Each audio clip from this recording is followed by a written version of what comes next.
Assalamualaikum warahmatullahi wabarakatuh. Waalaikumsalam warahmatullahi wabarakatuh. Para pemirsa sekalian di berbagai YouTube channel yang merilai acara pada sore hari ini, alhamdulillah kita kedatangan para tokoh-tokoh nasional yang insya Allah kita akan mendapatkan perspektif baru tentang Indonesia krisis. Ini menurut temanya begitu ya.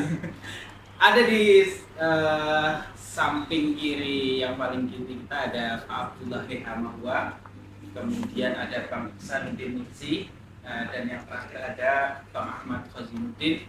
Dan kita akan mencoba membicarakan tentang perspektif sekaligus masa depan Indonesia ke depan ini di bawah rezim yang baru, yaitu Pak Prabowo Subianto dan wapresnya yaitu Bang Gibran Rakabuming Raka.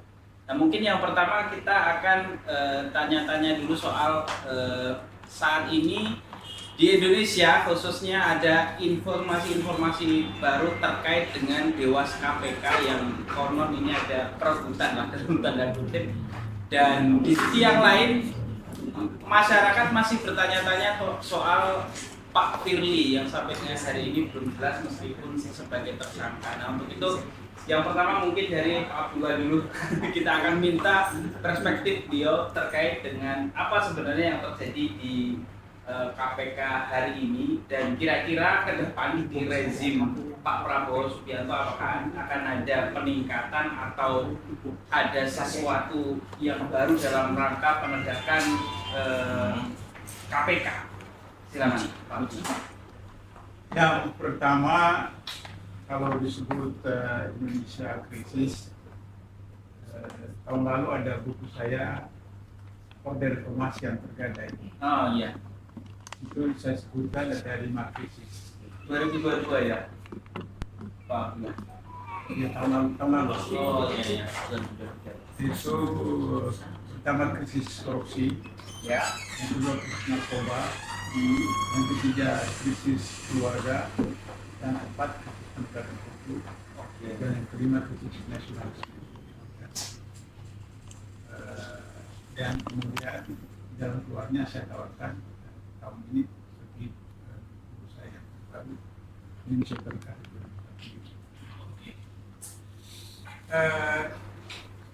Kenapa KPK mengalami hal seperti begitu? Pertama dari segi historis lahir KPK. KPK di dunia itu adalah kebijakan dari PSSI, Badan Korupsi oleh PBB, yang menetapkan perlu ada lembaga-lembaga pemberantas korupsi di seluruh dunia. Oke. Kenapa? Karena negara-negara kreditor itu, khususnya Eropa, Amerika, jika memberikan pinjaman kepada negara-negara yang sedang berkembang,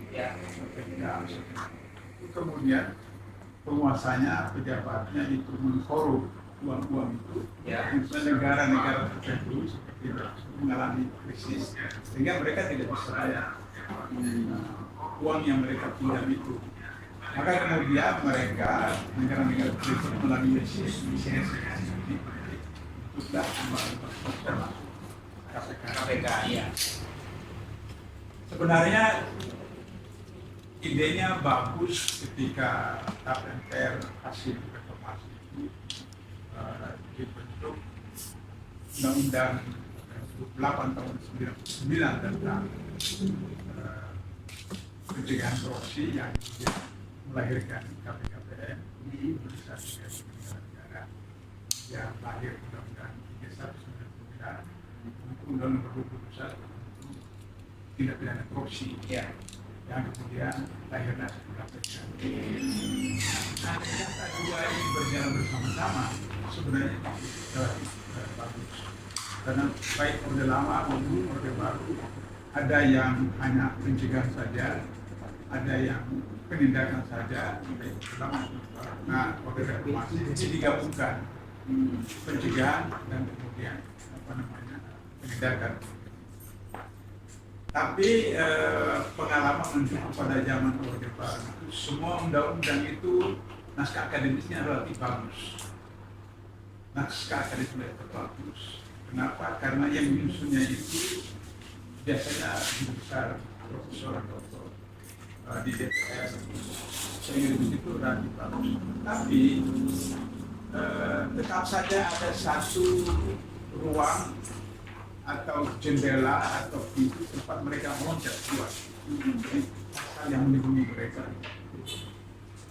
Nah, ketika reformasi, maka kemudian kita tahu hampir sebagian besar bahkan mungkin seluruh undang-undang yang disahkan oleh DPR itu dibawa ke kita.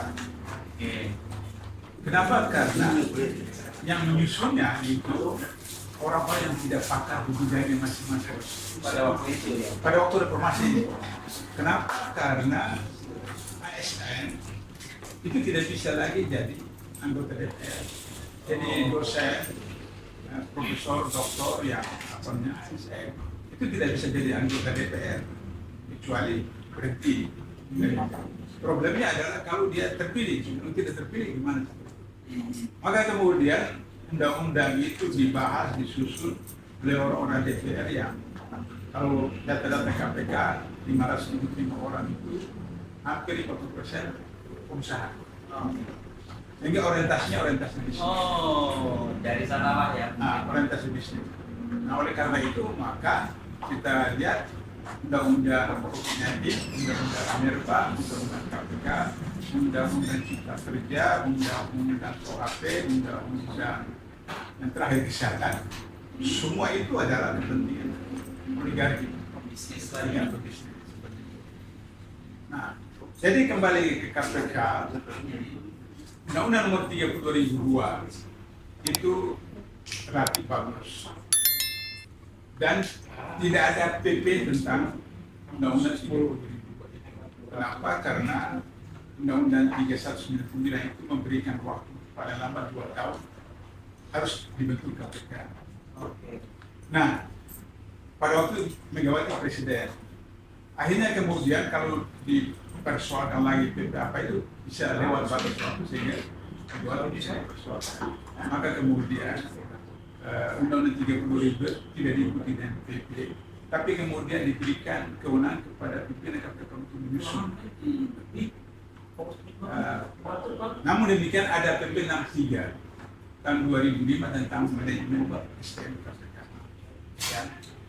Dari manajemen SDM KPK dengan PP itulah kemudian dibentuk apa yang disebut SOP, kode etik dan seterusnya. Kaderullah saya dipercayakan menjadi koordinator pimpinan SOP. Jadi insya Allah saya kuasai. Nah, sehingga ketika Firly menjadi deputi penindakan, saya sudah pensiun waktu itu. Saya diundang untuk menjadi ahli, dimintai keterangan saya apa yang dilakukan oleh Firly itu melanggar kode etik atau tidak. Saya datang, saya datang terbang sampai di pengawasan internal. Sebelum saya jadi saya disampaikan 2 video singkat. Saya bilang, wah ini bukan kode etik, ini pidana. Pidana. Kenapa? Saya bilang, menurut undang-undang KPK, insan KPK itu tidak boleh bertemu langsung atau tidak langsung dengan tersangka, calon tersangka, saksi, calon saksi, dan keluarga. Dia berangkulan 2 kali dan duduk 2 kali dengan gubernur yang sedang diawasi oleh KPK.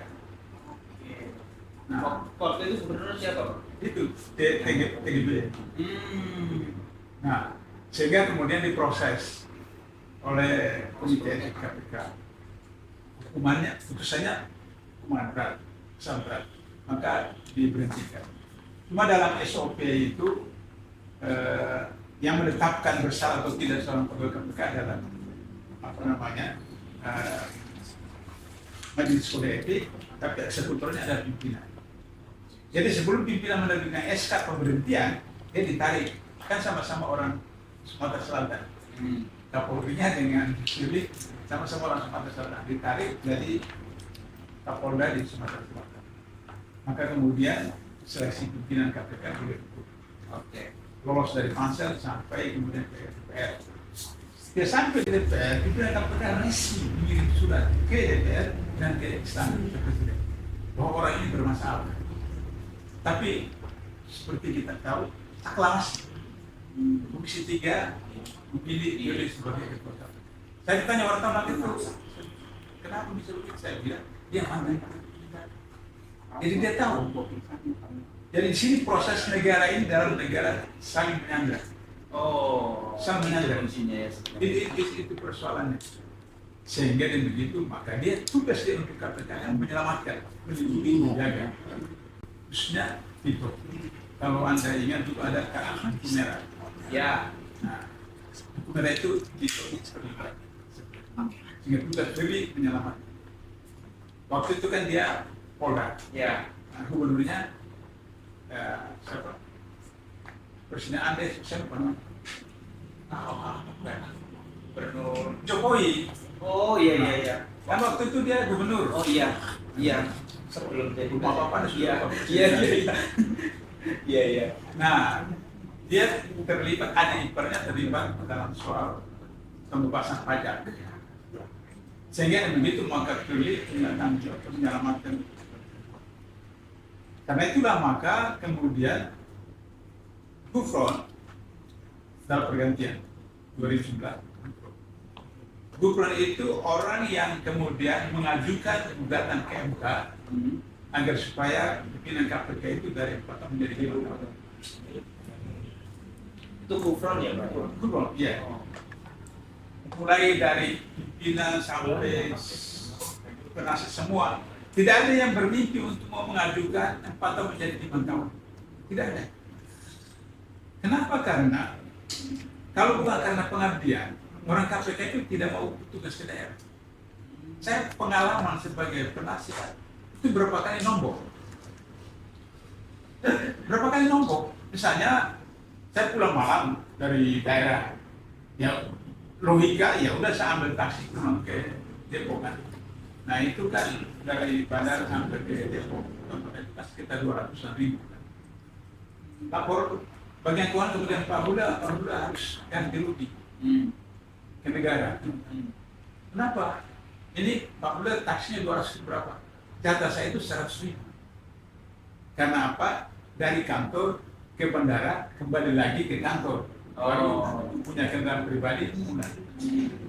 Jadi kalau kendaraan pengabdian orang nggak mau bertugas di KPK. Sini apalagi mau 4 tahun menjadi 5 tahun.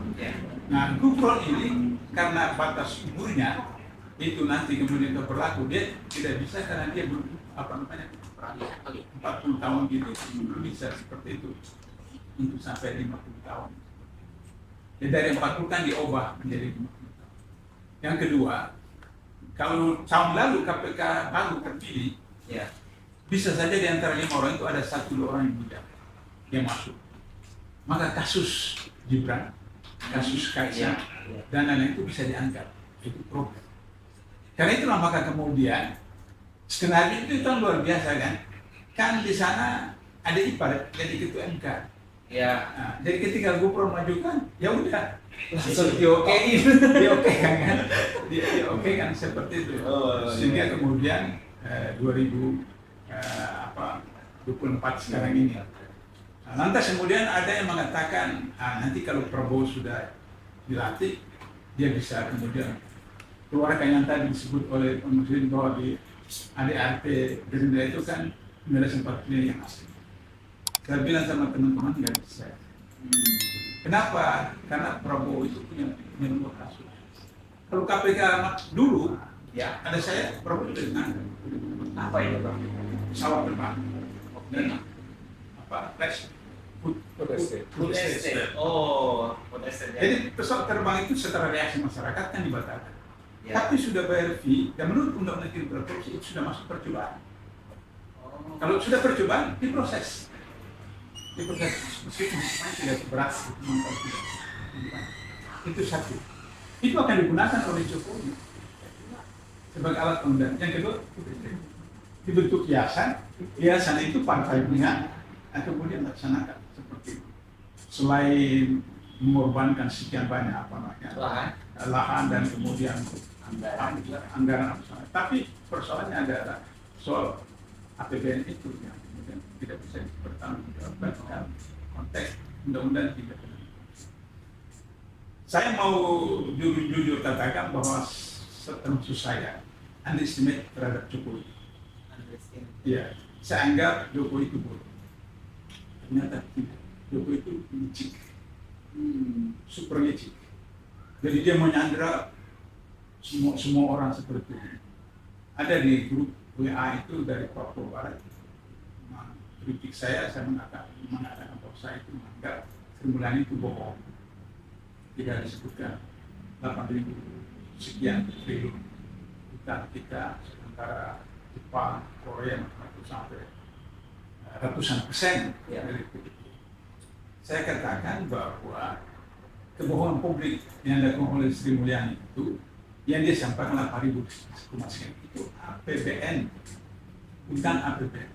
Tapi ada utang yang non APBN, UMN, kemudian membayar gaji pensiunan TNI Polri dan ASN, yang itu total 20.000 kan, itu kan disampaikan oleh komisi anggaran di DPR sendiri. Yang kedua, negara-negara yang mengatakan lebih 100%, Jepang, apa segala macam, itu mereka jujur, yang disampaikan semua utang APBN dan non APBN. Yang ketiga, mereka itu negara kreditor. Jepang, Singapura, Amerika, negara kreditor. Nah, kita debitor. Yang keempat, mereka itu berutang kepada rakyatnya. Kalau kita tidak, bukan berutang kepada rakyat, berutang kepada luar negeri, seperti itu. Nah, sehingga Sri Mulyani itu kan punya kasus. Kasus apa itu? Bang Senturi dia terlibat, beliau tahu itu. Waktu SBY kan, maka kemudian kabur ke sana, ditampung oleh bosnya di sana di World Bank.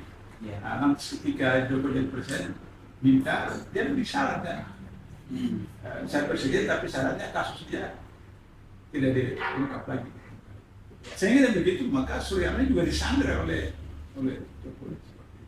Jadi suasana penyandra seperti itu sehingga kemudian teman-teman memajukan hak angket. Saya itu bagus, hak angket tidak terikat dengan soal pemilu.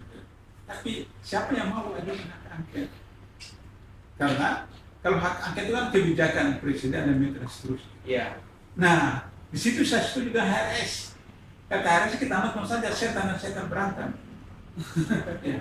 Kan setannya selama ini kan PDIP kan, Lengkerok kan PDIP. PDIP dan Hukum dan HAM yang kemudian undang-undang KPK dianus segala macam.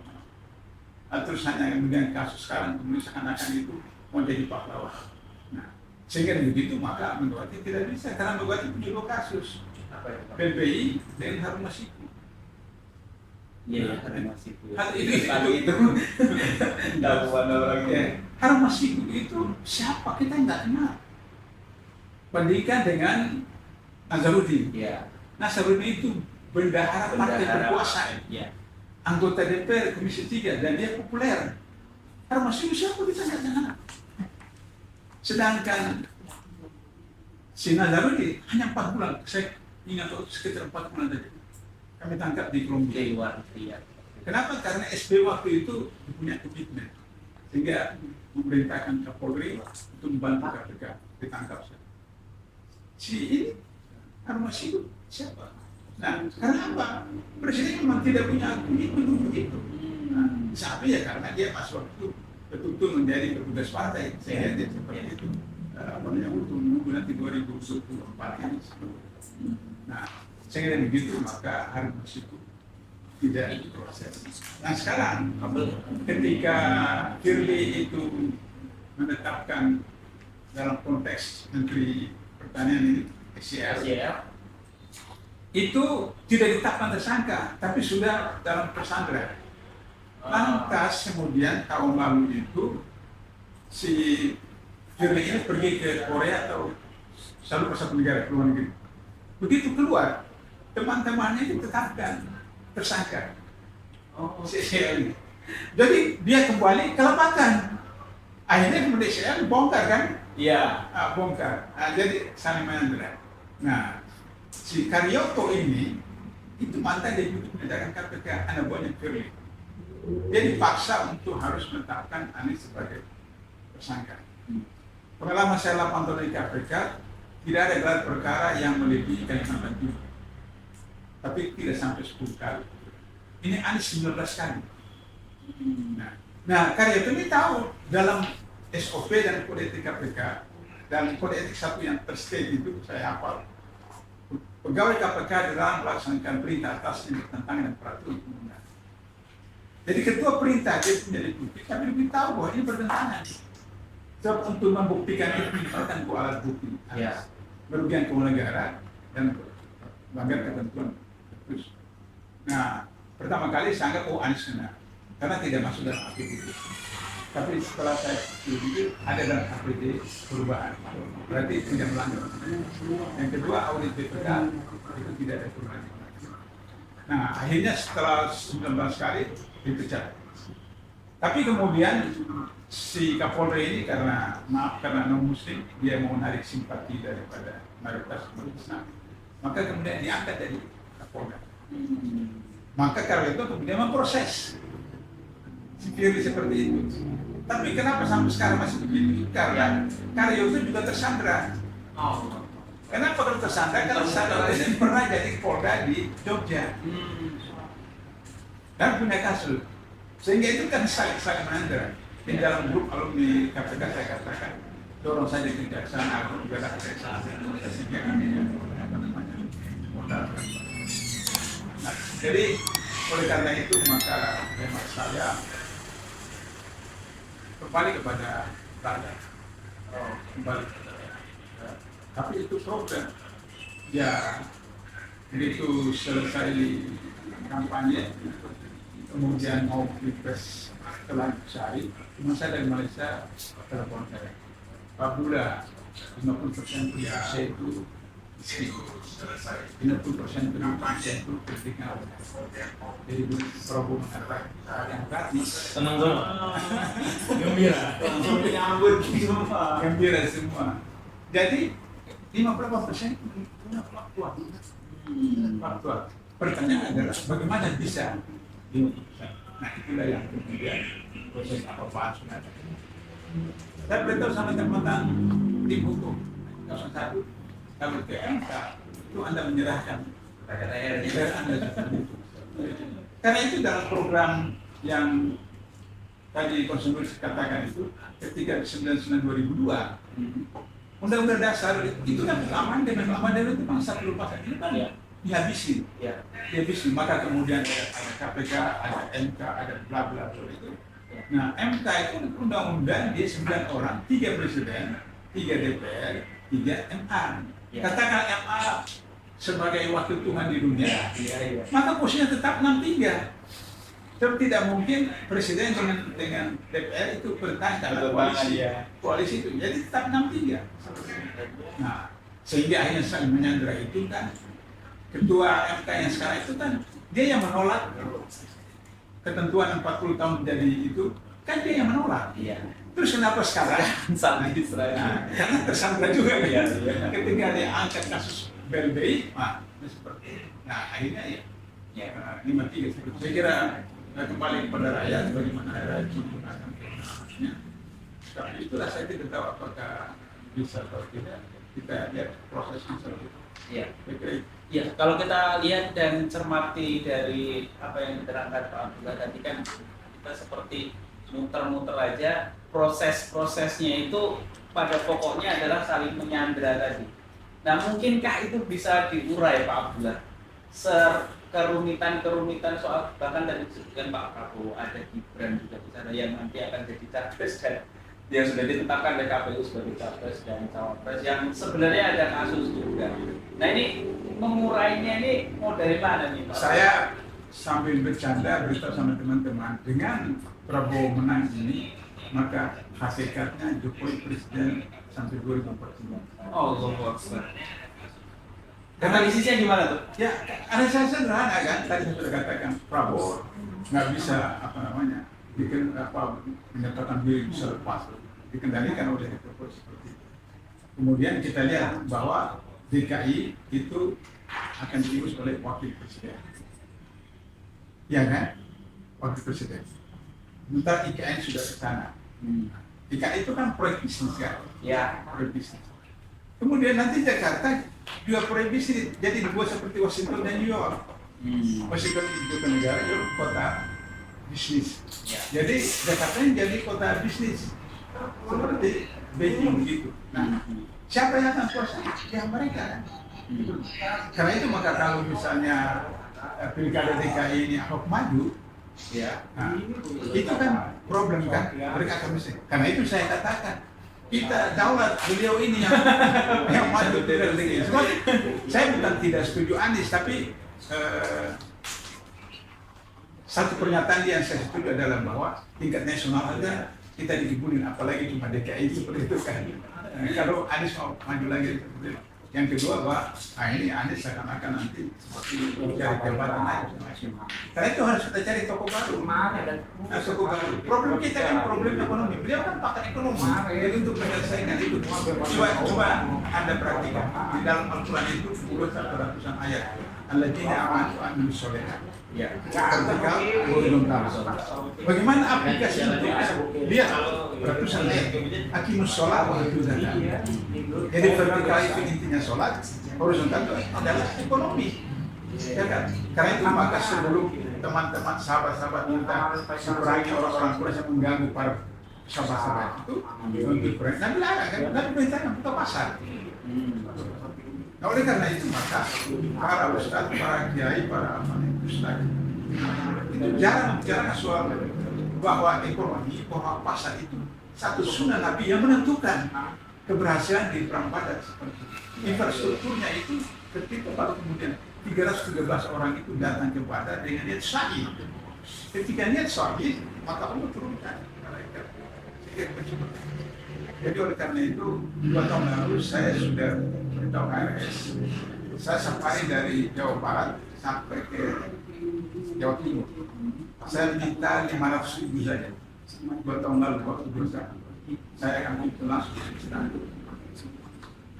Apa terjadi? Cuma diakin.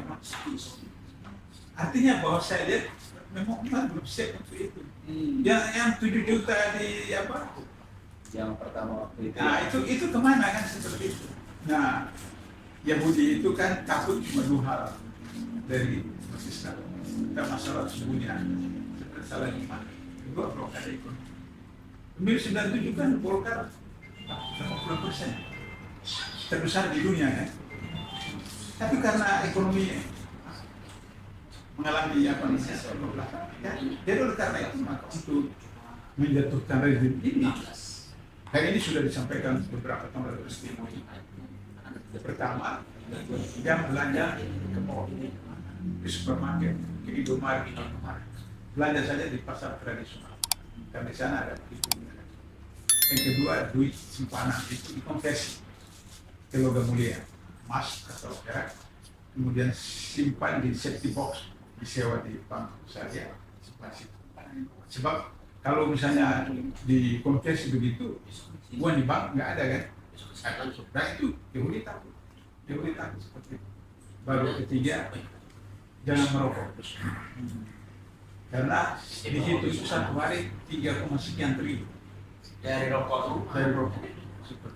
Sementara rata-rata yang kesehatan 1 tahun sekian triliun untuk mengobati orang akibat daripada rokok. Nah, sempurna itu kan punya 9 negara, dia punya sekian ribu hektar kan karena coba kalau itu apa namanya dia punya rokok kan orang Yahudi, tapi coba cek orang Yahudi merokok nggak ada kan. Ditanya kenapa kalian buat rokok, dia bilang kami buat rokok ini buat orang yang tidak pandai baca. Kan di rokok itu ada kan tulisan rokok yang keberbelas. Jadi akhirnya blokade ekonomi. Tapi kita harus punya solusi yang seperti disebutkan tadi. Solusinya di bidang ekonomi itu gimana? Sehingga kemudian ketika basis ekonomi, sumber daya alam kita bahas, sumber daya alam kita, kemudian infrastrukturnya kembali menyebar. Nah, asli saya setuju. Tapi harus mekanisme. Iya. Baik, terima kasih Pak Abdullah Mahua. Saya pikir tadi cukup panjang sekali dari KPK, sejarah KPK di awal sampai carut marutnya sekarang, titiknya saling menyangga. Dan memang penting perlu kita sadari bersama bahwa ekonomi keumatan itu saat ini menjadi sangat penting sekali, karena disitulah kemudian kemarin Pak Abdullah tadi ya Di antaranya 50% masyarakat Indonesia miskin, dan untuk itu maka kampanyenya adalah soal makan siang, makan gratis. Nah, untuk itu maka saya beralih ke Pak Ihsanuddin Nursi, dan saya beliau kalau menjelaskan biasanya dari hal-hal yang sifatnya filosofis dan ideologis. Dan saya pikir kita minta untuk menguraikannya.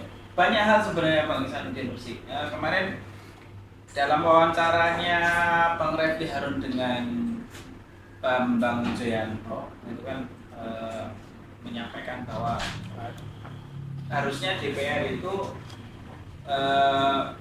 menjadi oposisi, tapi sekarang ini seringkali justru DPR ini menjadi dalam tanda kutip ya sebagai stempel saja. Dan tadi sebenarnya sudah disebutkan oleh Pak Abdullahi Hamaguan bahwa dulu memang DPR ini sebagian besar adalah pengusaha, dan ini jadi problem yang sangat besar karena dari situlah kemudian mendorong oligarki yang akan terus berkuasa, karena tadi sampai 2045 belum Pak Abdullahi Hamaguan akan tetap Jokowi sebenarnya sebagai. Nah, untuk itu saya minta kami minta Bang Ihsanuddin Nursi untuk mempreteli sistem-sistem yang rusak ini baik dari sisi ekonomi maupun politik nih Bang Ihsanuddin Nursi, sehingga kemudian kita punya gambaran yang jelas tentang Indonesia kita ini seharusnya seperti apa menurut perspektif. Silakan. Baik, Bismillahirrahmanirrahim. Saya akan ambil perspektif ekonomi politik indikator. Ya. Kita ambil dulu kondisi makro ya. Kalau kita dalam kondisi makro, maka yang pertama kita lihat nilai tukar. Ya. Nilai tukar itu bagian akan disebut dengan risiko pasar. Risiko pasar terdiri atas dua, nilai tukar dan suku bunga. Nah, nilai tukar dan suku bunga ini dalam ilmu ekonomi makro barat dia bersaudara kandung dengan inflasi. Oke. Nah, jadi kalau barat menyatakan inflasi tinggi, maka dia pasti akan terkena nilai tukar. Kalau dia terkena nilai tukar, pasti terkena suku bunga. Ini cara mereka segitiga, nilai tukar, suku bunga, inflasi. Tidak mungkin suku bunga berdiri sendiri tanpa melihat suku bunga nilai tukar. Tidak mungkin nilai tukar berdiri sendiri tanpa melihat inflasi. Ya. Kajian saya, dia bentuknya segitiga sama sisi. Dia berputar. Satu saat yang dimainkan adalah inflasi. Dalam 2 tahun ini, ketika Federal Reserve sedang menerapkan tingkat suku bunga tinggi untuk merespon inflasi tinggi dari 2023 hingga sekarang, itu berarti Federal Reserve sedang memainkan nilai tukar. Oke. Itu berarti Federal Reserve sedang memainkan suku bunga. Karenanya Federal Reserve sekarang menerapkan suku bunga tinggi 5,25, 5,5. Itu untuk menjaga inflasi tinggi. Maka menguatlah dolar. Ketika dolar itu menguat, dia terkena terhadap siapa saja yang menggunakan dolar sebagai sebagai cadangan devisanya. Satu. Yang kedua sebagai transaksi perdagangan internasionalnya. Sebagai payment sistemnya, payment system itu misalnya Anda masuk ke payment system antara Indonesia sama katakan sama Barat gitu. Itu payment sistemnya SWIFT itu basisnya dolar. Tapi kalau pakai Cina sekarang enggak, karena Cina sudah punya payment system sendiri. Rusia enggak, karena Rusia sudah punya payment system sendiri. Tadi satu soal cadangan devisa, 2 soal transaksi internasional, 3 soal payment system sistemnya. Keempat soal hitungan dalam transaksi utang piutang. Misalnya kalau Anda berutang ke IMF, walaupun Anda punya special graphic price mata uangnya, tapi nanti akan dikonversi ke dolar. Itu yang disebut dengan multilateral transaction itu bermata uang US dollar. Obligasi juga sama. Obligasi korporasi itu juga statusnya juga mata uang US dollar. Nah, itu terindikasi bahwa dolar masih tetap menguasai sampai pada level ini analisisnya menjadi sesungguhnya Amerika dengan menggunakan suku bunga tinggi dan inflasi tinggi sehingga berdampak pada nilai tukar sedang menyerang seluruh dunia. Ini yang disebut bagian dari apa yang disebut dengan currency war, perang nilai tukar. Nah, orang tadinya hanya melihat fluktuasi nilai tukar sebagai currency war untuk yang namanya international trade, perdagangan internasional. Padahal ketika dimainkan yang namanya nilai tukar, currency war itu dalam bahasa akademiknya adalah competitive evaluation, evaluasi yang bersaing satu sama lain untuk memenangkan harga pasar, disebabkan harganya lebih murah sehingga dia menang harga pasar. Padahal dia statusnya ganda. Jadi currency war itu statusnya ganda. Ketika Anda gagal dalam pertarungan dagang, seperti Amerika tetap kalah ya terhadap Cina dalam dagang, maka Amerika memainkan nilai tukarnya lewat inflasi tinggi. Saya ingin mengatakan begini, kesadaran orang Indonesia rata-rata, terutama ekonom Indonesia, hanya dalam cara berpikir mainstream seolah itu hal yang wajar karena Amerika sedang menghadapi masalah. Masalahnya Cina tadi. Masalah kalah perang dagang, maka dia gunakan currency war. Asal Anda tahu, currency war ini sudah terjadi sejak 2008. Sejurus setelah yang namanya Amerika kalah perang dagang. Nah, orang bilangnya global financial crisis. Global financial crisis itu berlanjut hingga sekarang karena memang Amerika dalam posisi bersaing untuk 5 hal, untuk yang namanya teknologi informasi komunikasi. Itu kalau sudah teknologi informasi dari sumber daya sampai ke posisi peralatan, dari kabel laut, optik sampai satelit, dari peralatan yang namanya aplikasi Android sampai kepada yang lain, sampai kepada perang semikonduktor.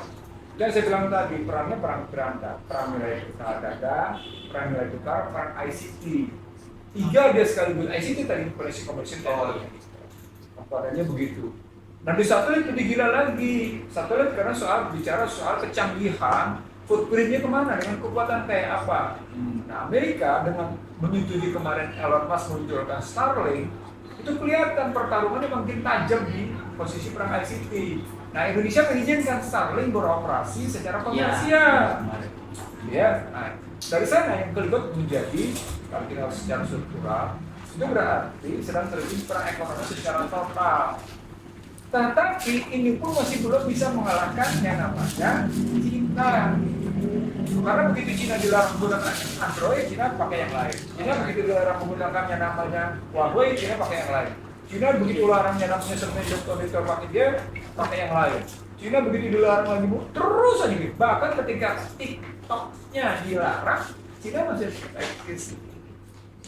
Poinnya adalah Cina punya daya tahan atas peperangan, dagang, nilai tukar, ya, currency war, ICT, hasil perang sistem ekonomi. Nah, begitu masuk perang sistem ekonomi kelihatan di kawasan Asia, misalnya kawasan Asia Tenggara, Cina menggunakan Regional Comprehensive Economic Partnership. Barat menggunakan Indo-Pacific Economic Forum, saling bertarung dan kerusakan. Nah, ini juga nampak ke dalam posisi tadi di payment system. Di satu sisi menggunakan SWIFT, tapi di sisi lain juga menggunakan bilateral swap, local currency transaction namanya antara para pihak. Apa dampaknya? Dampak isu dedolarisasi yang muncul sejak 2015 yang kemudian disahut oleh BRICS kemarin pada November 2023 di Johannesburg, sebenarnya tergambar bahwa Amerika tetap bertahan dengan dolarnya. Ini perang internasionalnya. Amerika tetap bertahan dengan dolar sebagai senjata untuk menekan negara manapun. Untuk menekan negara manapun, andai kata negara itu tidak memiliki kehendaknya. Pada Arab Spring yang terkena pertama siapa? Mesir.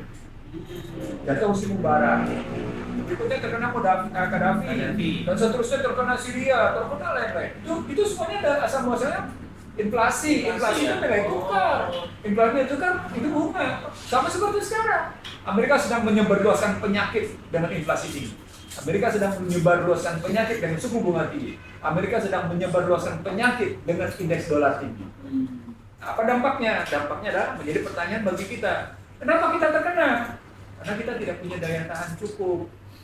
Karena apa yang menjawabkan daya tahan kita tidak cukup? Karena nilai tukar kita di pasar bebaskan berdasarkan Undang-Undang 2499. Lalu lintas devisa bebas, nilai tukar mengambang bebas. Kenapa kayak gitu? Terkena BI yang menetapkan dengan model bahwa dia sebagai lembaga independen yang menetapkan sistem devisa begitu dan menjalankan gitu.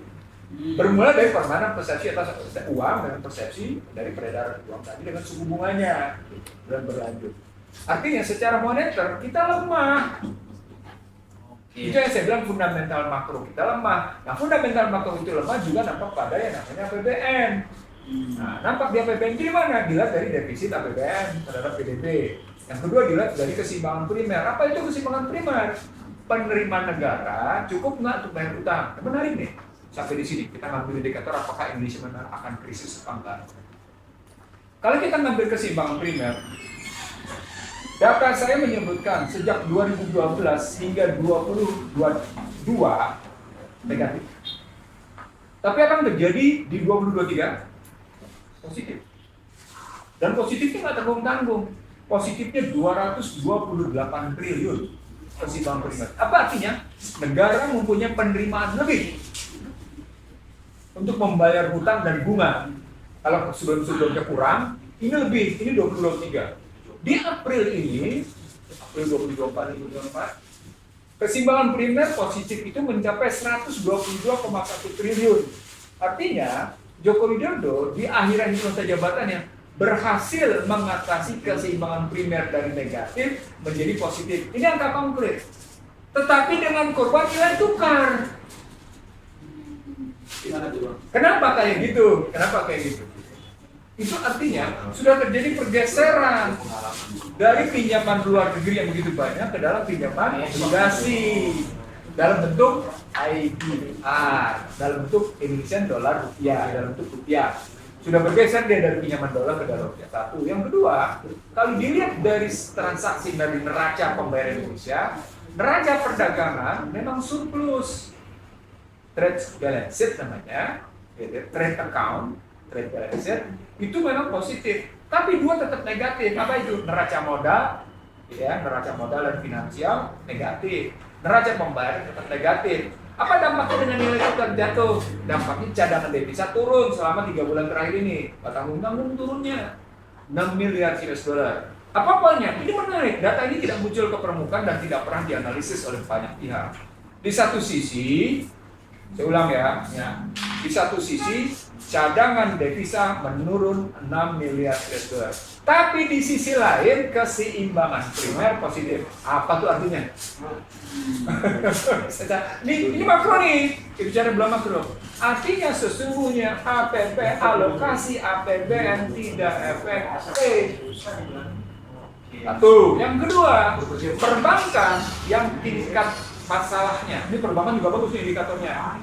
Kredit bermasalahnya cuma 2,7.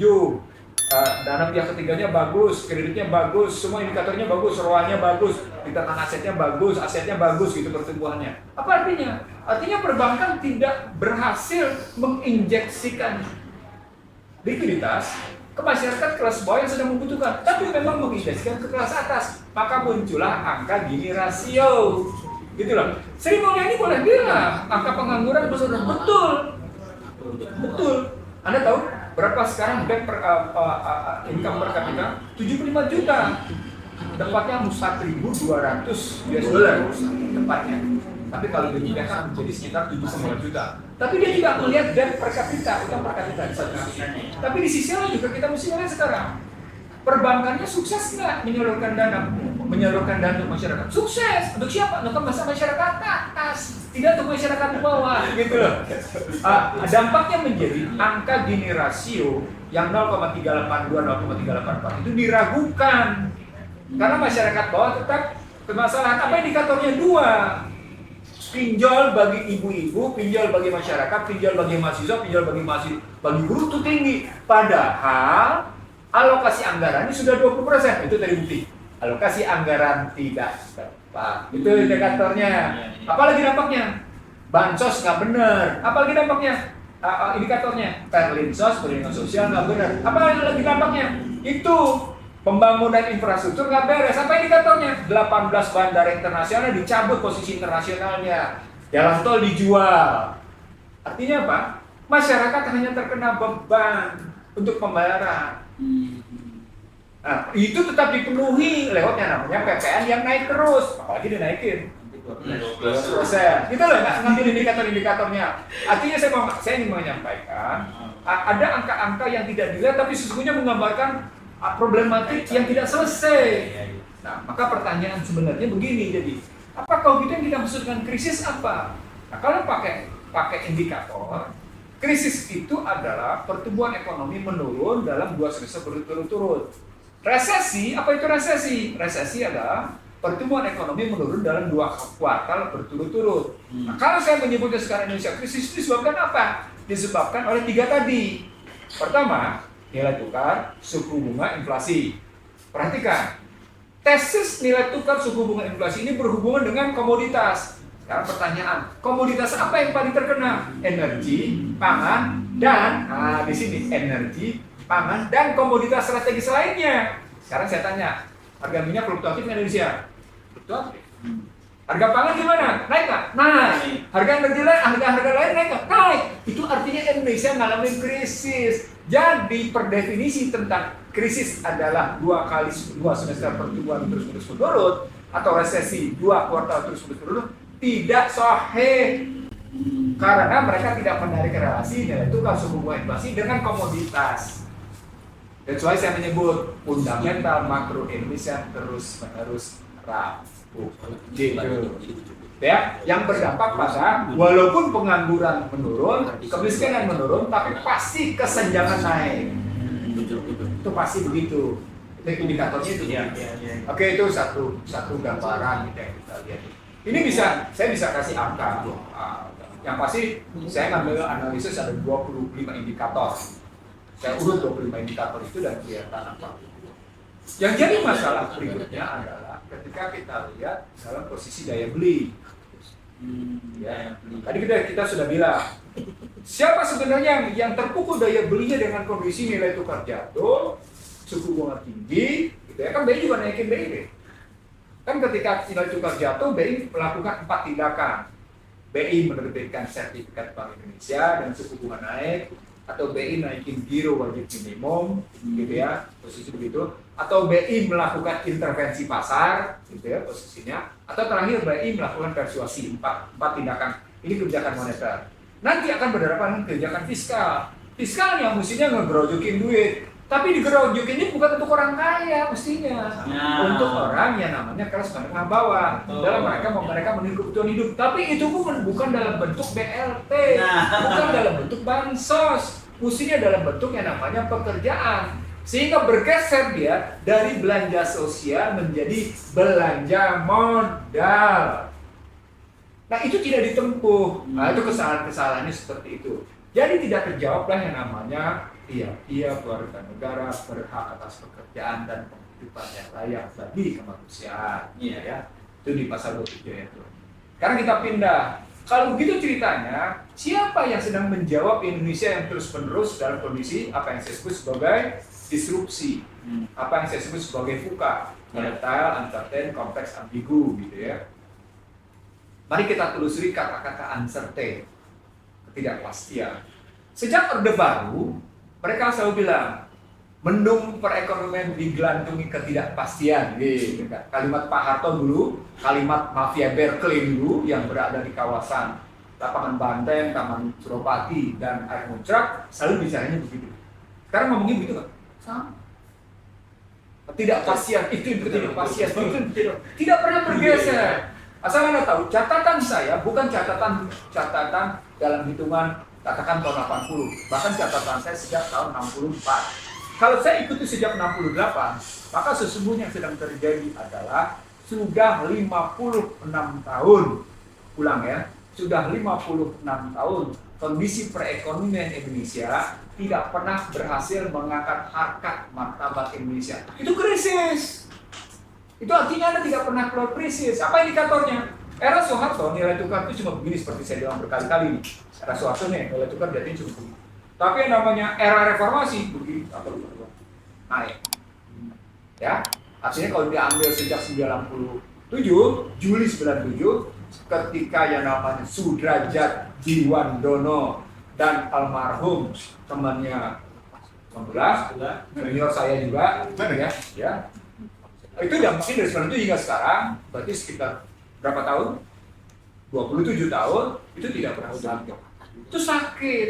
Ketika nilai tukar sakit, sakitlah yang namanya. Di situ mereka jawab, di jeleknya jawaban mereka.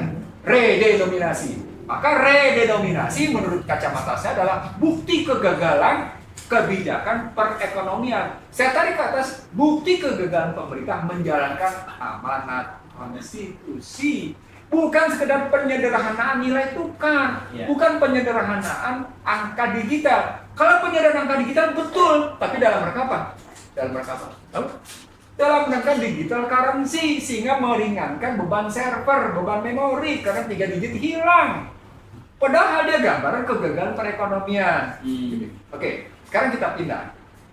Dari situasi yang kayak gini gitu ya, siapa yang mau menjawab dengan benar? Kebetulan sejak yang namanya Gerindra hadir, dia selalu menyatakan ingin kembali ke Undang-Undang 45. Bahkan ada kalimat yang menarik di situ. Situasi perekonomian seperti sekarang disebabkan oleh gitu ya, sistem ekonomi kapitalisme, dan karena itu kita perlu kembali ke Pancasila dan Undang-Undang Dasar 45 kalimatnya. Itu disebutin dalam kata mukadimahnya, kalimatnya mukadimah anggaran dasarnya. Kalimatnya bukan kata pembukaan. Mukadimah. Keren kan? Mukadimah. Islami lah. Nah, saya turun ke bawah, saya dapat pasal 9, 10, 11. 9 bicara visi, 10 bicara misi, 11 bicara tujuan. Menarik nih. Kalau saya bicara tentang anggaran dasar Gerindra 8, 9, 10, 11, maka sesungguhnya Gerindra harus mengembalikan pasal-pasal ekonomi konstitusi secara tegak dan dituangkan dalam kebijakan APBN secara benar. Itu kalau mulut Anda bisa saya pegang. Kalau memenuhi janji-janji. Kalau mulut Anda bisa saya pegang. Anda bisa nggak mulut Anda saya pegang? Itu dulu persoalan. Itu dulu persoalannya. Itu Gerindra ya? Ya. Nah, sekarang udah berdua kan? Ya, itu makanya. Kalau kita kan baru ngomong-ngomong wajar ya. Jadi, begini, maksud saya. Kalau saya mengambil teori yang saya bangun. Jadi kan kalau ada orang bicara tentang ekonomi Pancasila, ekonomi kerakyatan, ekonomi konstitusi, tidak ada teorinya. Saya siap berdiskusi. Karena itu disertasi saya. Dan saya sudah membangun bisnis modelnya. Orang mungkin cuma sekedar membangun konsepsi dan teori. Saya enggak, saya sudah sampai pada bisnis modelnya. Saya terusin sedikit, bahkan saya punya neracanya. Kalau diadopsi tinggal plak. Tinggal plak. Ya. Ini ada bisnis modelnya nih, dan saya sudah jalanin. Ini ada neracanya nih. Kenapa neraca penting? Karena ketika Anda menggunakan neraca barat, Anda tidak lebih tidak kurang mengikuti modal barat. Disitulah barat penjajah, disitulah barat menghegemoni. Sementara Indonesia menerapkannya dengan undang-undang International Financial Report System (IFRS). Itu dianjurkan oleh Bank Dunia. Apa poinnya? Bank Dunia mendikte sistem keuangan sampai pada level mikro pun dengan hegemoni mereka. Gitu loh. Maka ini kesempatan bagi Gerindra untuk membuktikan bahwa mereka konsisten dengan anggaran dasarnya. Wow. Ini kesempatan. Ini kesempatan bagi Gerindra untuk menunjukkan, maaf ya, di sini bukan sekedar jantan nih. Kalau jantan kan cuma bahwa dia adalah petarung, bahwa dia adalah macan Asia, bahwa dia adalah Danjen Kopassus yang berjuang menegakkan Pancasila dan patriot sejati. Begitu. Luar biasa. Iya, kalau mau belajar itu begitu ngambilnya. Kalau ini bukan sekedar itu, saya ingin mengatakan, kalau kita 10 tahun kemarin digelar menyaksikan pagelaran ketidaksesuaian ucapan dengan tindakan, maka kali ini kita berharap ada kesesuaian tulisan, ucapan dan tindakan. Gitu loh. Ada kesesuaian. Yang ditulis begini nih, maka yang diucapkan begini, maka yang dikenai begini. Nah, di sini saya tidak setuju dengan problem makan siang gratis. Sesuai nggak tuh Bang? Nah, di Inggris itu jawaban atas kegagalan ekonomi neoliberal memang makan siang gratis. Tapi asal Anda tahu, yang disebut dengan itu kan sama dengan freelance. Ya. Nah, no freelance itu aplikasi dari sistem ekonomi neoliberal. Untuk menjawabnya, itu freelance. Anti tesanya. Jangan doang ya. Padahal kalau kita ngelihat secara benar, freelance itu adalah output. No freelance itu adalah output, keluaran. Ya. Jadi dari sebuah sistem yang diproses, outputnya adalah nggak ada makan siang gratis. Maka dibilang oke deh, karena di outputnya tidak ada makan siang gratis, kita bikin juga makan siangnya gratis. Artinya salah jawaban. Karena yang mesti Anda jawab adalah soal sistem. Iya. Artinya Anda mesti jawab input, Anda mesti jawab kebijakan, Anda mesti jawab misi, Anda mesti jawab visi. Gerindra sudah menjawabnya dengan visi, misi, dan tujuannya di anggaran dasarnya pasal 9, 10, dan 11. Tinggal Kurang berangkat. apa nih? Dan itu disahkan oleh Menteri Hukumnya Yasona Lawli pada 17 September 2020. Dasar kan? Rinci jalan. Ya, kurang rinci gimana coba? Kurang rinci gimana coba? Iya. Tinggal tunggu ini. Jadi artinya saya ingin sampaikan para pemirsa Jangan sekarang. sampai lupa ya Bang ya. Ya, Terus artinya diingatkan gini, terus. kalau ada kerisauan masyarakat terhadap Gibran Raka Buming Raka, jawablah kerisauan itu dengan kebijakan bahwa Gerindra, bahwa Prabowo Subianto dengan latar belakangnya sebagai cucu Margono Joyo Hadikusumo, sebagai anak Sumitro Joyo Hadikusumo, sebagai Danjan Kopassus, sekaligus menegaskan melaksanakan anggaran dasar. Begitu. Maka terjawablah krisis. Apa poinnya? Inggris saja per hari ini menolak pandemi kritis.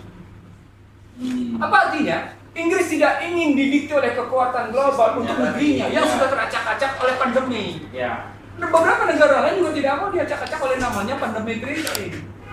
Traktat pandemi ini nggak mau. Kenapa? Karena mereka tahu bahwa pandemi 19 kemarin, COVID-19 sendiri adalah rekayasa. Begitu juga yang namanya diselesaikan adalah rekayasa.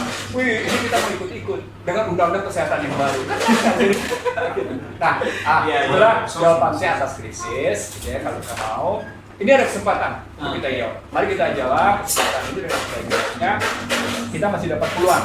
Ya, kita masih dapat peluang untuk menyaksikan sholat subuh dengan enak, matahari terbit di fajar dengan segar, sehingga kita punya pikiran sehat, jiwa kita sehat, dan yang disebut dengan sehat bukan fisik saja. Yang salah, kenapa saya sebut kesehatan fisik nih? Iya. Karena banyak orang khawatir sama kesehatan fisiknya Prabowo Subianto. Kesana ya. Iya, harus dipahami begitu. Iya. Artinya kita bilang kesehatan fisik penting, kesehatan pikiran juga penting. Begitu, Adik. Terima kasih. Terima kasih Bang Iksan. Waalaikumsalam warahmatullahi wabarakatuh. Jadi kesimpulannya maju DKI. Jangan menurunkan level, Pak. Jangan menurunkan level, luar biasa ya. Jadi pemahamannya sangat apa ya, ini yang saya suka dari Bang Iksan dulu. Jadi dari tingkat yang tinggi dulu diturunkan sampai ke Pak Prabowo tadi ya pesan-pesannya. Dan saya pikir cukup jelas sesuai dengan anggaran Gerindra tadi disebutkan pasal nomor 9, 10, 11 itu ya. Mohon diperhatikan dan saya pikir ini memang terus harus diingatkan terus Bang. Jangan sampai lupa kayak pendahulunya kan sering lupa tuh janji A ternyata nggak dilakukan, Dan kalau butuh manifest ekonomi pasal 33, saya sudah punya. Silakan ambil. silakan nih. Gratis. Gratis, nggak perlu bayar. Nggak ada embel-embel jadikan anu. Enggak. Saya tidak bertransaksi untuk jabatan. Nggak ada pretensi apapun ya. Karena kalimatnya adalah I get my position because my achievement. Dan dilarang bagi setiap pengikut Rasulullah untuk meminta jabatan. Oke. Ya, teman-teman sekalian, ini sebenarnya masih sangat banyak yang ingin kita coba diskusikan ya, tapi nampaknya waktu juga terus mengejar kita dari kita kejar dengan waktu. Terakhir mungkin Pak Ahmad Khozinuddin, saya minta Pak Ahmad untuk memprediksi lah ya. Dan karena ini kan kita diskusi seperti ini ya, anggapannya ada macam-macam nanti. Kadang-kadang ada yang ini dianggap mengkritik pemerintah, kemudian dilaporkan, meskipun undang-undang yang kemarin pasal 14 dan 15 sudah dicabut oleh MK, nanti tahun 2026 ada undang-undang yang sudah disahkan juga. Dan banyak hal-hal yang lain yang saya pikir perlu dibahas untuk kedepannya di era baru, walaupun sebenarnya lama tadi ya, cuma ganti pemimpin. Tapi poin yang Bang Ihsanuddin masih penting sekali. Nah, kita ingin dengarkan dari perspektif hukumnya Pak Ahmad Khozinuddin. Ya, Silakan, Pak. Yang pertama saya ingin menegaskan kepada publik, terus seluruh rakyat Indonesia, terutama kepada saudara Luhut bin Sarpanjaitan, ya, bahwa dinamika perbedaan pandangan, pendapat, bahkan keyakinan di negara kita itu dijamin oleh konstitusi. Pasal 28 itu. Tidak, pasal 28 itu memberikan tidak berkumpul dan menyampaikan pendapat itu dijamin. Sehingga jangan sampai ada terminologi, definisi atau bahkan minimal diksi yang menyatakan kalau berbeda itu toksik. Saya ingin tegaskan apa yang disampaikan Bang Norsi tadi adalah gizi, bahkan antivirus ya terhadap ekonomi kapitalisme yang hari ini menyusahkan kita. Jadi kalau ada pandangan yang berbeda, jangan halangi, jangan keparuh di kandidat kau Prabowo itu nyusahin kita. Jangan. Coba diskusikan dulu, bahkan kalau ada pandangan yang berbeda itu potensial untuk kita adopsi. Dari Bang Ihsan tadi sudah siap tinggal adopsi dipindahkan klub. Ini justru rasanya sudah kekayaan pemikiran bagi negara kita. Sebab boleh jadi ya mitra kita banyak, tapi yang bisa diajak berpikir untuk masa depan kita itu belum tentu semuanya bisa. Ya, karena itu tidaklah keliru kalau pikiran, pandangan dan pendapat yang baik untuk masa depan kita itu kita bisa ambil dari seluruh elemen anak bangsa, baik yang ada dalam koalisi maupun yang ada dalam oposisi, bahkan yang tidak terlibat, baik itu di koalisi maupun oposisi. Ya. Saya pikir Bang Ihsan, Pak Abdullah ini adalah bagian yang tidak terlibat koalisi maupun oposisi. Ya. Benar-benar menyampaikan pikiran, pandangan dan pendapatnya demi kemaslahatan atau kebaikan. Jadi itu yang perlu saya tegaskan. Kedua, kepada Pak Prabowo, sebelum saya masuk ke apa yang ingin saya sampaikan, saya meyakini bahwa Gerindra memang dibangun untuk kebajikan bangsa, dan bahkan secara eksplisit itu sudah dituliskan ya, pada anggaran dasar yang tentu saja setiap partai politik itu punya visi untuk bisa ya, mengaktualisasikan anggaran dasar organisasi atau parpolnya menjadi kebijakan penguasa, kebijakan negara. Dan hari ini Pak Prabowo sudah sampai fase sebagai penguasa. Sebentar lagi lah, nunggu 20 Oktober gitu. Ya, artinya tidak seperti kami yang mungkin hanya omong-omong. Jadi bisa mengaktualisasikan dan menerapkan apa yang menjadi cita ideologi Partai Gerindra di anggaran dasarnya, jadi policy atau kebijakan dalam mengelola pemerintah. Saya kira ini baik sekali. Tinggal memang kita uji. Kalau menyebut nama-nama latar itu, tadi saya juga mungkin ikut optimis, tapi begitu melihat sosok yang lain, misalkan Hasin Joyo Hadikusumo, di barisan itu ada 9 naga, ada ya misalnya ya, ada grup-grup yang memang membiayai dalam proses Pilpres kemarin. Nah, ini yang kemudian kita minta konsistensi anggaran dasar ini agar bisa diterapkan. Karena dalam perjalanannya, saya pikir semua partai politik ini punya cita ideologi yang luar biasa ya, dalam norma, ideologi dan apa yang diadopsi dalam anggaran dasarnya. Tetapi tadi lagi-lagi kapitalisme ini memang akhirnya mengendalikan ide, pikiran dan pendapat itu oleh kapital. Ini kekuatan kapital yang mendelivery semua kepentingan-kepentingan itu yang akhirnya tunduk. Sama seperti kemarin ketika kita pemilu, kalau kita bicara elektabilitas dari sisi tentu banyak pandangan anak bangsa yang bisa kita pilih. Tetapi karena pemilih pada akhirnya dikunci oleh kekuatan finansial, isitas, gitu. Maka yang menang bukan elektabilitas, pada ujungnya adalah isitas. Dan apa yang disampaikan oleh Pak Abdullah tadi ya, 50% atau tepatnya 58% aja yang menang adalah yang suka makan siang gratis. Itu juga karena ada faktor isitas, karena penggelontoran dana dalam bentuk bansos yang kemudian disebut oleh politisi sebagai politik gentong babi. Saya pikir bukan politik gentong babi, ya memang demokrasi seperti itu, isinya babi. Karena nyaris kita tidak bisa hindari bahwa dalam sistem politik yang materialisme, nah ini saya akan masuk ke situ. Materialisme itu tentu preferensi politik utama publik itu juga akan pada materi, sehingga orang tidak peduli lah visi-visi seperti apa. Sekarang lu mau kasih gua berapa gitu. Nah kalau lu kasih gua, lu jadi penguasa juga akan melupakan gua. Yang penting hari ini saja apa yang bisa saya peroleh melalui datang ke bilik persegi yang di sana mereka mentransaksikan nasib masa depan bangsa ini selama 5 tahun. Akhirnya pikiran yang materialistis, praktis, pragmatis itu juga yang diadopsi oleh publik, oleh masyarakat kita. Ya sudah, yang ngasih duit yang dipilih. Nah saya masuk kepada isu yang menurut saya penting untuk kita bahas, yaitu isu kedaulatan. Kedaulatan dari sisi hukum yang nanti akan kita bisa breakdown kepada kedaulatan-kedaulatan yang lain, termasuk kedaulatan ekonomi, kedaulatan finansial, kedaulatan sistem moneter dan seterusnya. Nah, selama ini kan kita selalu membanggakan bahwa negara kita adalah negara yang menjadikan hukum sebagai panglima, maka disebut sebagai negara dengan kedaulatan hukum. Padahal kita harus definisikan apa yang dimaksud dengan kedaulatan hukum. Saya mencoba membuat definisi bahwa kedaulatan hukum itu adalah suatu negara yang menjadikan norma hukum itu benar-benar panglima, di mana norma hukum itu tidak dibentuk oleh lembaga kekuasaan. Tapi kalau norma hukum itu sepanjang norma hukum itu dibentuk oleh lembaga kekuasaan, maka sebenarnya tidak ada negara hukum. Yang ada adalah negara kekuasaan. Dan praktik dalam sistem demokrasi, norma hukum itu dibentuk oleh lembaga kekuasaan. Ada yang oleh lembaga legislatifnya, yang muncul undang-undang. Ada yang lembaga legislatif terbatas melalui lembaga eksekutif, misalkan Perpu juga berfungsi sebagai undang-undang. Ada juga melalui aturan turunan yang dikuasai oleh legislatif, oleh eksekutif, misalkan PP, Permen dan seterusnya.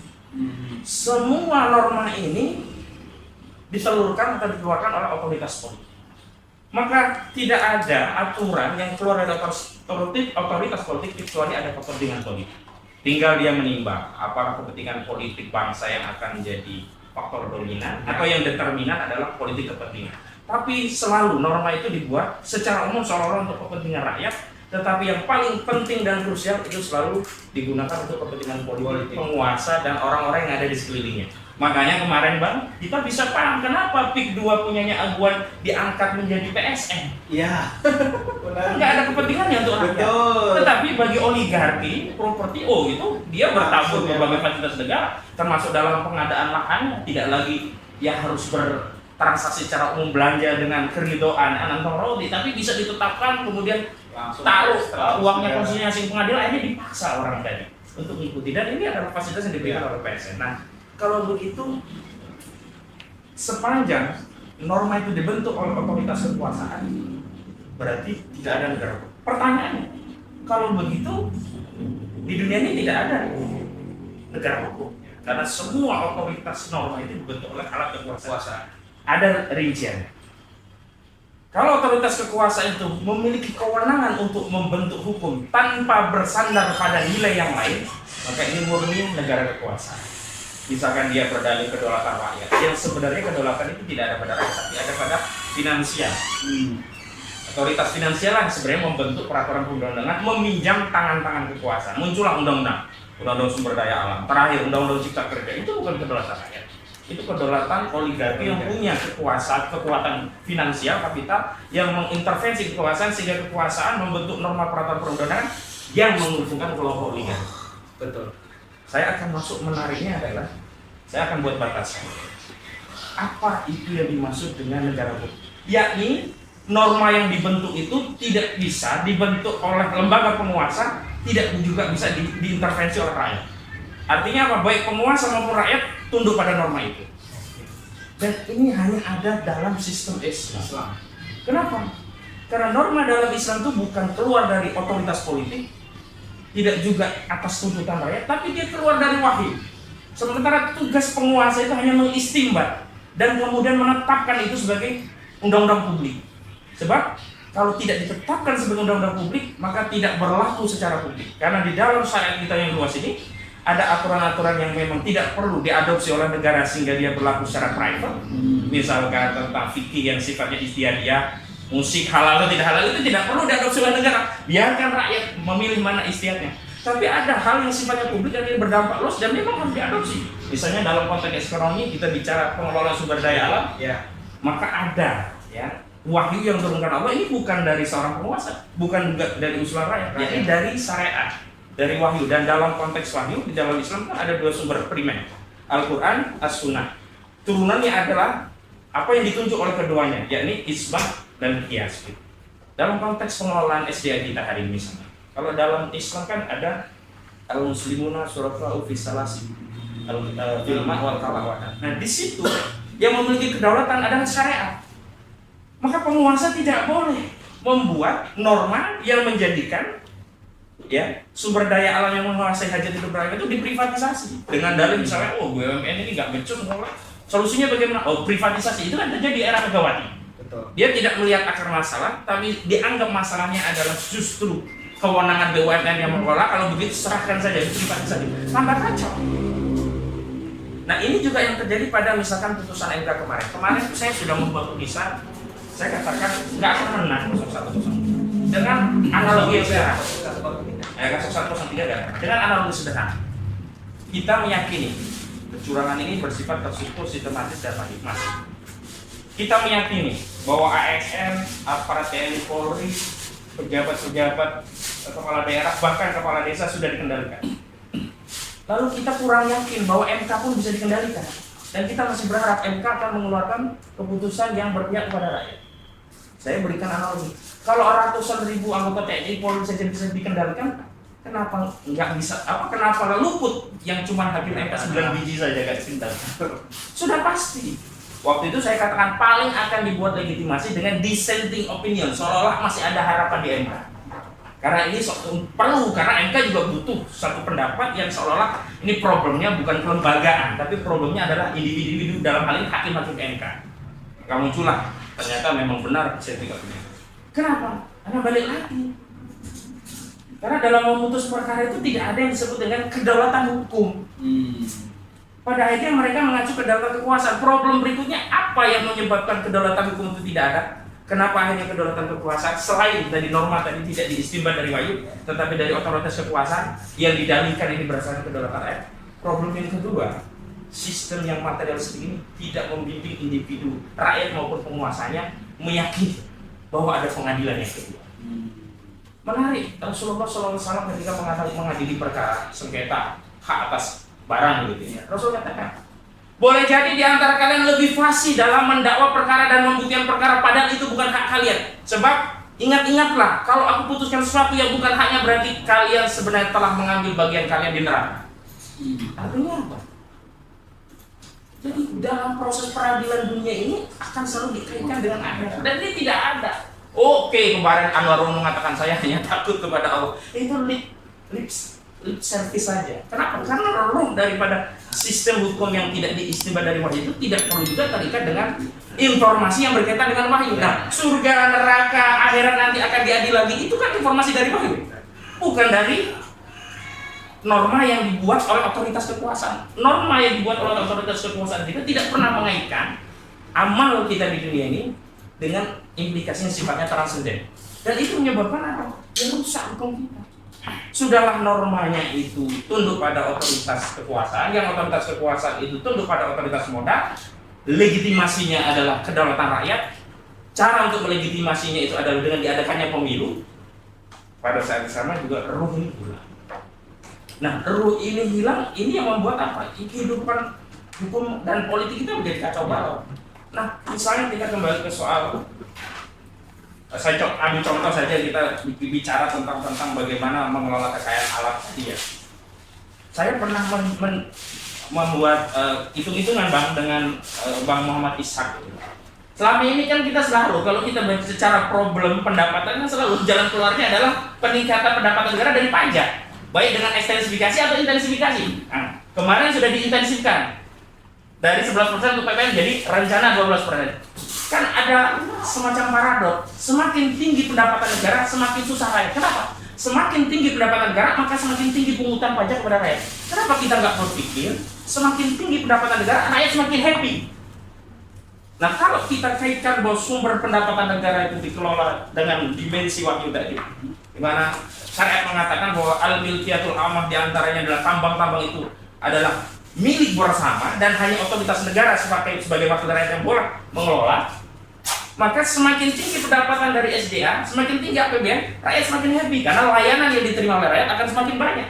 Kalau hari ini karena SDA kita justru dibancak ya, dikelola oleh swasta asing ya, tercatat saja tambang itu ada di Indonesia. Tercatat saja kita kemarin ada 5 juta ton nikel kita ya. Tapi siapa yang menikmati? Yang menikmati adalah swasta, korporasi, asing-asing. Swasta Indonesia siapa? Ya Luhut bin Sarpanjaitan yang menikmati. Maka negara ini membuat kebijakan yang bikin untung siapa? Salah satunya Luhut. Kalau dalam konteks ya kedaulatan ini tidak diatur dengan materialisme, maka harta itu akan dibagi secara merata. Kalau dalam istilah Al-Quran itu agar tidak beredar hanya di kalangan orang kaya. Maka hari ini misalkan ada parameter ekonomi yang menyatakan ya pertumbuhan ekonomi misalnya walaupun agak turun sekarang lumayan naik begitu, kemudian tingkat pendapatan naik, katakanlah kemiskinan menurun, tapi kan itu sifatnya agregat, tidak melihat orang per orang itu bisa makan nggak sih? Ya, betul. Kalau dalam Islam enggak. Tinggal komparasi antara muzaki dengan mustahil. Kalau masih banyak orang lapar itu kan berarti mustahil. Nah ini di negara dalam konteks membagi pendapat berkah itu kan nggak dihitung berapa juta triliun katakanlah atau berapa puluh triliun yang dihasilkan oleh grup oligarki. Nah pendapatan oligarki itu untuk menghitung pendapatan berkah tidak dibagi kepada seluruh rakyat. Karena ada sebenarnya kan kalau kita bicara konsumsi itu kan terkait erat dengan faktor produksi. Faktor produksi itu kan terkait erat yang paling utama faktor produksi sumber daya. Sumber daya yang utama sumber daya alam. Kalau dalam konteks kita ya, saya dibaliknya ke tanah. Saya pernah diskusi Bang dengan namanya Supadi Kendibu Darado. Memang kita tidak punya kedaulatan tanah. Jadi terakhir Undang-Undang Cipta Kerja itu melegitimasi perampasan tanah oleh mereka yang punya modal dari rakyat. Jadi rakyat nanti kan terakhir kalau yang modali diri itu tidak diakui lagi untuk ditingkatkan menjadi setingkat hak ini. Mereka kehilangan haknya. Tiba-tiba ada oligarki pengen mau di sana saya bikin pabrik, di sana saya bikin tambak. Gaya saja dia koordinasi aja dengan BPN. Tetapkan itu menjadi konsesi dia. Rakyat ada di situ tinggal gusur. Kalau mau nih uang perahiman. Rakyat yang kecil akhirnya daripada bertarung pengadilan pasti kalah, nggak punya lawyer, duit juga banyak. Terima yang udah berpuluh-puluh tahun. Nah, bukti konkretnya adalah Pulau Rempang dan Dahar. Itu baliknya apa? Nah, baliknya memang karena tidak ada filosofi kedaulatan hukum, yang ada adalah kedaulatan kekuasaan. Nah, apa problemnya? Sepanjang kedaulatan itu ada kedaulatan kekuasaan akan terjadi pertarungan politik di antara para orang yang berebut tentang kekuasaan untuk memenangkan norma yang dia yakini untuk menguntungkan kelompok dan kepentingannya. Nah, tapi kalau kita bicara dari mayoritas adalah pengusaha, maka wajar kalau sekarang anggota DPR atau parpol itu gak mikirin rakyat. Coba Mas Sultan Basari itu hampir 10 miliar kalah juga.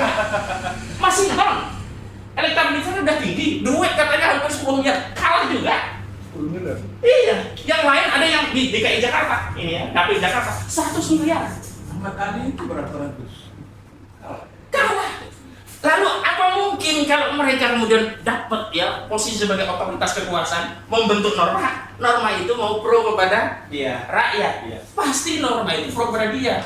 Pro kepada dia pada dua pendekatan. Pertama yang menguntungkan ada bisnis dia yang diuntungkan dengan kebijakan itu. Yang kedua ada nggak yang titip di belakang yang bisnisnya mau diuntungkan dengan dia dapat dari situ. Dan ini kan berulang kali begitu. Makanya kalau kita bicara tentang masa depan Indonesia, ya saya bisa bukan masalah pesimis, saya hampir sama dengan Bang Abdul sampai 2025 nih kan trennya begini gitu. Nah saya pikir, hari ini misalnya ada pandangan yang berbeda dari Bang Abdullah, Bang Ihsan. Jangan dianggap toksik, itu loh pesan saya awali tadi, jangan dianggap toksik. Bahkan dalam sebuah tulisan saya katakan justru yang toksik itu Luhut Binsar Panjaitan kalau ukurannya konstitusi. Kenapa? Dalam konstitusi kebebasan berpendapat itu dijamin. Yang kedua, konstitusi itu pasal 33 menyatakan bumi, air, kekayaan yang terdapat di dalamnya digunakan sebesarnya untuk kemakmuran rakyat. Tapi di bawah kepemimpinan saudara Luhut Binsar Panjaitan, kebebasan berpendapat diberangus. Dia laporkan Haris Azhar dan foto yang Dianti hanya karena beda pendapat tentang rencana eksploitasi tambang emas di Blok Wagu Intan Jaya. Dalam konteks pengelolaan SDA, sepanjang kepemimpinan saudara Luhut Binsar Panjaitan, SDA kita bukan sebesar-besarnya kemakmuran rakyat. Bener rakyatnya mungkin ya, tapi rakyat Cino. Berarti toksik Luhut Binsar Panjaitan itu. Makanya kalau Bang Ihsan titip ya, ADART terapkan, saya titip Pak Prabowo, jangan ambil Luhut jadi menteri toksik itu. Begitu dulu. luar biasa. Ini makin sore makin memanas ya. Tolong teman-teman kalau sudah adzan maghrib nanti diingatkan ya, karena Bang Ihsan bin Si sedang salam pada hari ini. Nah ini mungkin ini sebenarnya nggak terakhir Bang, tapi nanti kita akan ada diskusi-diskusi yang lain. Saya pikir penting kita untuk senantiasa berdiskusi untuk membuat memberikan pencerahan-pencerahan kepada masyarakat kita yang kalau kita lihat memang akhir-akhir ini makin pesimis rakyat ini untuk melakukan diskusi atau kritik terhadap pemerintah. Nah, saya pikir kita penting punya tokoh-tokoh yang terus memberikan diskusi, memberikan pandangan-pandangan yang berbeda untuk pemerintahan berikutnya. Dan karena itu penting untuk terus adanya diskusi ini, tapi kita dibatasi oleh waktu. Kita minta mungkin Closingnya. nggak closing, nanti kita akan diskusi lagi nanti ke depannya. Nah, ini pesen lah mungkin ya. 5 menit nggak masing-masing. Bang dari Pak Abdullah ya Pak Wadilu, nanti kesimpulannya diskusi untuk hari ini 5 menit, nanti Bang Ihsan dan terakhir dari Pak Ahmad. Silakan. Yang dijawab. pertama, karena saya 12 tahun di bidang pencegahan dan pemberantasan korupsi, Ya, maka setelah mendengar pemikiran-pemikiran ini, Bapak Ibu di rumah, kalau ada yang punya calon mantu itu koruptor, ya. langsung aja WhatsApp, putus, tidak jadi. Kalau ada pasangan munafudi yang berencana menikah tapi tahu bahwa calon istri calon suami dari keluarga koruptor, putuskan saja seperti itu. Ya. Jadi daripada nanti jadi masalah, lebih baik dari sekarang. Yang kedua, kalau tahu bahwa itu bukan hak Anda, itu cuma satu jam, jangan diangkat. Ya. Kalau itu punya hak Anda, ya bisa sampai berbusa-busa. Yang ketiga, kalau ada koruptor itu punya acara hajatan, undang kita, jangan datang. Kalau kita punya hajatan pribadi, Jangan undang. Sebab apa? Ini ada fenomena aneh di Indonesia. Koruptor keluar, itu disambut dengan upacara. Kemudian syukur apa? Seakan-akan itu pahlawan yang berkembali dari medan perang.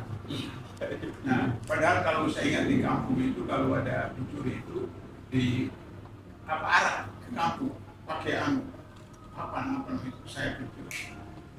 Kenapa Islam itu menetapkan hukuman badan? Ya, pencuri dipotong tangan, pembunuh dibunuh, kisah dan sebagainya. Karena itu menjadi pelajaran iktibar bagi orang lain. Kalau hukuman penjara, saya pernah di penjara, jadi saya tahu. Tidak menyelesaikan persoalan. Jadi ketika ada kasus-kasus siapa lari keluar apa itu, saya tahu karena saya pernah di penjara 2 tahun, jadi saya tahu bagaimana permainan di dalam. Di dalamnya. Seperti itu. Nah, karena itu maka sanksi sosial yang sangat berbeda. Nah, terakhir, kalau koruptor meninggal, jangan dilayat. Jangan dilayat ya Pak. Iya. Karena itu kan fardu kifayah. Ya. Fardu kifayah. Saya bukan ekstrim, tapi saya menderani Umar bin Khattab. Umar bin Khattab ketika jadi khalifah, kalau ada orang meninggal di Madinah, dia tidak datang melayat jenazah rumah itu kalau dia tidak lihat penyimpan rahasia Nabi datang. Kalau penyimpan rahasia Nabi datang ke rumah itu, berarti orang itu tidak bermasalah, maka Umar datang. Tapi kalau penyimpan rahasia Nabi tidak datang, Umar juga tidak datang. Artinya itu sanksi dari pemimpin. Oleh karena itu, maka beberapa kali waktu yang lalu saya katakan, kalau misalnya Jokowi tidak menyelesaikan utang luar negeri, maka kemudian kalau meninggal, jangan disolatkan. Tapi kalau bisa menyelesaikan utang luar negeri, maka kalau tidak disolatkan, saya bersedia menyelamatkan. Seperti Bu Hamka menyelamatkan, bukan kalau masyarakat. Ya, itu barangkali catatan. Oke, baik. Terima kasih Bang Abdullah ya Mawa. Terakhir tadi pesannya sangat tajam ya kepada para koruptor. Nanti nggak akan disolatkan oleh Pak Abdullah ya Mawa. Oke, berikutnya Bang Ihsan. Cukup udah tadi, saya cocok sama Bang. Jadi 5 tadi semuanya cocok ya Bang. Terakhir Bang Ahmad Ya. Wahidin. Saya berpesan kepada kita semua, wabil khusus kepada umat Islam. Agama kita luar biasa, syariat yang dibawa oleh Rasulullah Muhammad SAW itu luar biasa. Karena itu ketika muncul solusi yang berasal dari Islam, sudah sepatutnya kita kemudian meyakini itu yang terbaik dan kemudian berusaha menerapkan solusi. Dan hari ini di dunia ini hanya pertarungan 3 ideologi besar antara sosialisme, komunisme, kapitalisme yang hari ini memang eksis dan berkuasa di bawah Amerika, Barat dan yang lainnya, dan Islam. Dan kita tidak akan mungkin bisa melawan ideologi besar tadi tanpa sebuah komitmen besar dan satu ideologi yang berasal dari lainnya itu ideologi materialis. Nah, Islam itu adalah prinsip dan aturan itu berasal dari Allah. Karena itu ketika ada upaya untuk mendakwakan syariat Islam, penegakan hukum, kisos, ini mari kita dukung, karena kalau tidak dengan Islam, dengan apa lagi kita akan memperbaiki negeri. Dan paling penting kepada saudara atau bapak atau Menko Manifest Desa Panjaitan, ini adalah bagian dari perbedaan pandangan. Termasuk ketika umat Islam mendakwakan Islam, itu juga bagian dari pandangan bahkan keyakinan umat Islam. Sehingga jangan pernah mengedarkan narasi toksik kepada siapapun, individu atau kelompok yang punya pandangan yang berbeda dengan Anda maupun dengan kebijakan pemerintah. Karena kita butuh ada yang menyeimbangkan, ada yang mengkoreksi.